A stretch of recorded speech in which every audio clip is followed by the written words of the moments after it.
के जज्बात मोहब्बत की जगाए नहीं जाते, ये दिल में तूफान उठते हैं उठाए नहीं जाते।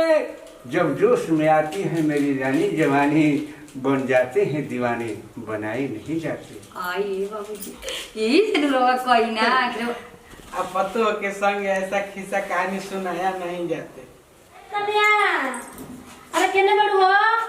हाँ दीदी सुना कनी न घर ही रहिए बढ़िया से रहिए। हम कनी तो जाता नहीं दो कनिया पे अरे बजरिया में कनी तार झुमका जोड़े के देले बनी बोले देखो तो कान उघार बगे लगन लपटाई के दिन बगे ना लिए वो तो पेने उनका लड़के के काहे न दिन बरतिया आई काहे आई हां त न जे तो का कोइसन ते कनी में हमनी के जानी जा देखो एकर ससुरी नहीं खेनु त अपने कोई ठतैसन अच्छा नहीं खे ना तब तू बढ़िया पहिरो हो दीदी हम ना जे जीरो बचल जी अरे कोहरे बैसन तो दोनों जने आइगा जा बनारसी साड़ी पहन लिया का भइल बा ठीक बा ठीक ना दीदी तनी दूधी बा चूड़ी ले जाता ना त जात वही सब तो पूछा नहीं त का और कुछ नहीं कर लेबे के आ कनी त से मिलो खबर रहे त देवर जे सिवा देली बनी त नहीं खनी सिवा ना उस दूसर लिया दिल बनी वहां के ना यार हाँ ना अब बताओ होई देखो याद देबे नहीं है बताए हम एकर ले कोनो सामान लेके आवे नी नु त बतावे लेकिन तू ना बतावे ना ऐसा बात नहीं के दीदी त कल लड़का संग लो हम ही पहन के जाए तू हमारे लिए पहन ली ठीक बा रहो पहन ले हां देखियो केहू घरे आगे ना आवेला नु त कोइले बतियाई ना केवारी ना लब देखोला नी ठीक बा बुझा ना के दिन बाबूजी दुआरिया पे बड़न की ना भोजन दुआरिया पे तो कह दिन त बाबूजी घर में देखत रहम हम जातन तनी बाजारी में अच्छा ठीक ना जय कह आ देवर जी खाना ना खइनी है हां वो खा लेनी रोगा खा लेना देखो हमारा खा के मन के सुबेरे जौन घुघुनिया दे देलु न हो खा लेन हमर का जाने कहीं गैस नहीं बना दे पेटा बड़ी गुडू गुडू गुडू गुडू दुआरी पे लाइटिंग चल गई दवाई ले ले वही खातिर जाता नहीं आ कने अपन सोना के ना मंगल सूत्र तनी टूटल है तो उहे देले बन जोड़ा के हम कहानी से बताओ देनी जी दीदी मेरी छला निकाल लेना कोई हां फूल गहना पहननी है आ लेकिन अच्छा से पहनी अब गिरे ओरे मत ना तो जानते बाड़ू गिर ओरे जाइए बियाह शादी के दिन में ना मिल तक फिर का कली कैसे बनत हो हमने के तो अपन गरीब दुखी आदमी में कैसे जुटा जुटा के मरद करत असन है हां दीदी गरीब बन जाता का केवले कम बनी जा हां तो बढ़िया से देखे खातिर तोरा से लिसन जब हम घर से निकली ना नो त ताके लिसन त कहां जाती है कैसे पहन ले बिया का ओढ़ले बिया कुल ऐसे कोई कोई के देखे लिसन लेकिन देखे डरते रहे हमारा को परवाह ना रहेला जान ली ठीक को आता नहीं आ दादा अभी भागता पगो नहीं के जाना तू तो और देख जरन लियो हां ना हां चल ठीक ना अरे बाबूजी है तो बाबूजी खेत आ चूल्हिया में नो दूधवा धइले बन देखे भी लगे मत गिरावे ठीक बा दीदी चल दूध दे दे ले हमर झुमका बा ठीक बा हम सोचत रही कि ना जी शादी में दीदी जी जिद करे लगी ना चलो जाए तो चल जी का भइल बेटे चाहता नहीं कुल गहना गुड़िया निकाले कर धोनी हुई निकाले दीदी जी को नहीं हो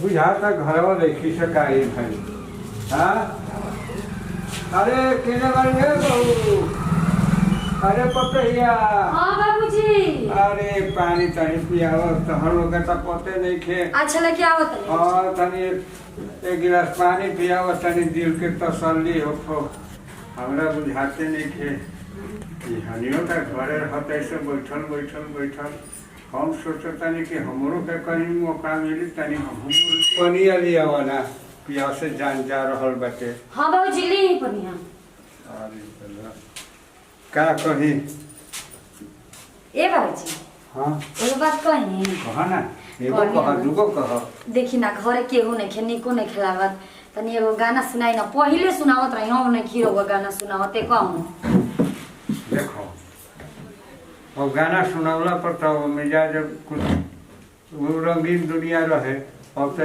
घड़ी हमारा से गाँव के मन के कट बाकी एगो सुना देता नहीं हां गाई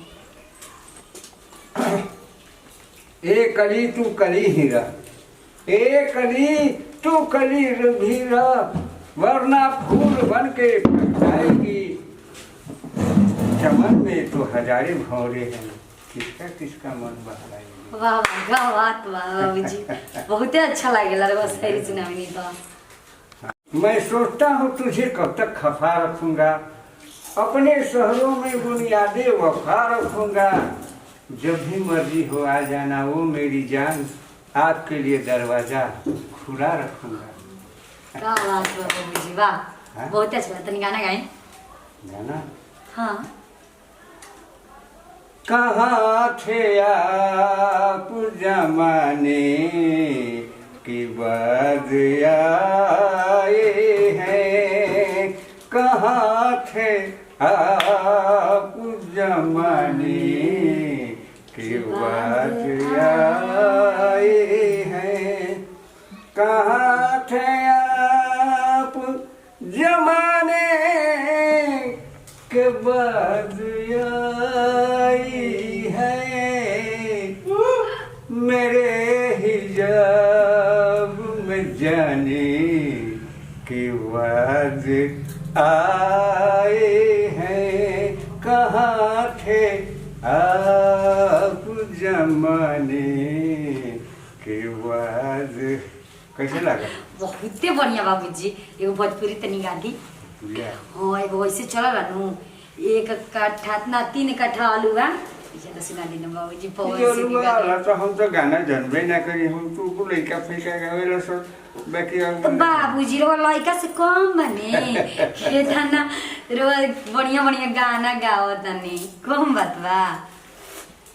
एगो सुनला औरी? हाँ बाबूजी आ तो एगो औरी बा गाना ऐसन, अरे लेके जुल्मी जवानी है, अरे कहाँ जइबू हो, लेके जुल्मी जवानी है, अरे कहाँ जइबू हो, लेके जुल्मी जवानी जवानी, अरे कहाँ जइबू हो, लोग मारी है नजरिया, अरे जहाँ जइबू हो लोग।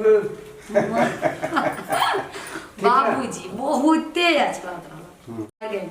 जज्बात मोहब्बत की जगह नहीं जाते, ये दिल में तूफान उठते हैं उठाए नहीं जाते, जब जोश में आती है मेरी रानी जवानी, बन जाते हैं दीवाने बनाए नहीं जाते। आई बाबूजी यही लोग कोई ना अब पतो के संग ऐसा खिस्सा कहानी सुनाया नहीं जाते। कहानी एकदम सुनाए भाग एकदम पकड़ा करे। हाँ? बाबूजी से अरे अरे कहाँ है मारत रे? बाबूजी गाना सुनत रहे। आओ आई तो एकदम पागल बन रही बिया। का तू पागल हो गया? हम पागल है रे बुढ़वा कहीं का। पतो संग शॉर्ट के बैठ के शरबाजी करत रह। खिस्सा कहानी अगर ना सुनाई मन ना बहलाई तो कैसे रही? एकदम बुढ़ा गया पतो संग एकदम अतुरा करता का बुझाते नहीं कि हम क्या करो करें। नहीं के बुझा। ठीक कहल गइल बाटे कि बूढ़ा हिंदू के बूढ़ पगला एकदम अथुए में पागल हो गई। चुप रही रहो खाली बोलते रही ना। हाँ। अरे शुरू हो रही है क्या बाबूजी गाई ना एकदम तब करते ही बुतार प्रेम कहानी। अरे जाओ जाओ बैठ। तोरा का बुझाई? काहे मारता नहीं जी? मारी ना उनका संग चपक के बैठा रही। हमार संग जैसे लागत कि चपक के बैठा रही के जगह बैठा रही। ढेर गाना सुने पड़ेगा। हाँ तरवा ना सुनाई ना तो बाबूजी से ना सुनी। सुनाई गाना। अरे गाना सुनाई बाबू से क्या सुनते रहो? गाना सुनत रही। मन तो करत ना एकदम हम मैं गानो फीलिंगो वाला एकदम मैं मिजाज एकदम डिस्टर्ब क के टेंशन में रहने को भी है। जल्दी सुनाई ना। कौन में सुन? 3 कट्ठा आलू वाला। हां 3 कट्ठा आलू वाला। अल्लाह का गोल का पैगाम वाला ना सुन। ना खेसारी का गाना हम छोड़ देबे। हां खेसारी का गाना हम सुनल छोड़ देबे नहीं। तो हई सुन ल। का चटनी वाला सुनबो। अब पैगाम वाला ना बाक जीरो कौन सुनाई ना।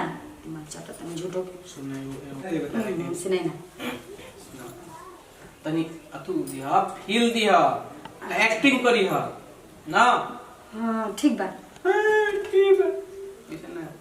अरे हमरे खातिर तोहरा के अरे दुनिया में भेजले बाड़े। अच्छा अरे भगवान बड़ी फुर्सत से ओए होए आई फुहरी के बनवले बाड़े। का कने फुहारी फुहारी ढेर भइल बनी सु घर। अरे जाए तो तू फुहरी बोल तब तक फुहारा।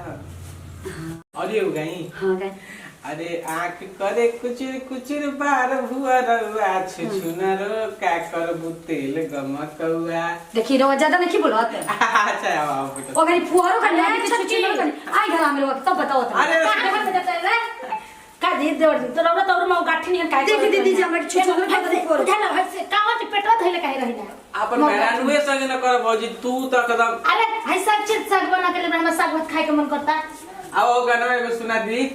हां जाई रो गाना रो सुनी जाई जाई पटाओ तुरा भैया ओ जे बोले नहीं रो के पानी फेरे के जाई जाई। हां मौका एगो जे गाना तरफ सुना दी। हां हम सुना दे मतलब लजा दे। हां हम सुना दे मतलब लजा दे। हम बढ़िया सुनाई। कवन कन तने सुनाई त एगो। अरे नई हर से तू ससुराल आइलू आ कोई बजे दिया बुतैलू भैया संगे काका कई जतलू अपना दीदी संगे रोदा काका कोइले रही ये बा भैया संगे छोट पे दीदी के कहत रहे तो बुचिया के चुमा ले बने बड़ो पे जाके चुमा ले हम जाई भाई हो जा जा तनी भैया से कहते न कि भैया फिर बोलतड़ी। हां जाई ना जाई तो जे दूता बड़ा कर रख मारतन घर में काम करे के नहीं मन कर आ घर में आवतन त खाली मेहरान सने नो मग निहन करत रहतन केने बड़े काजी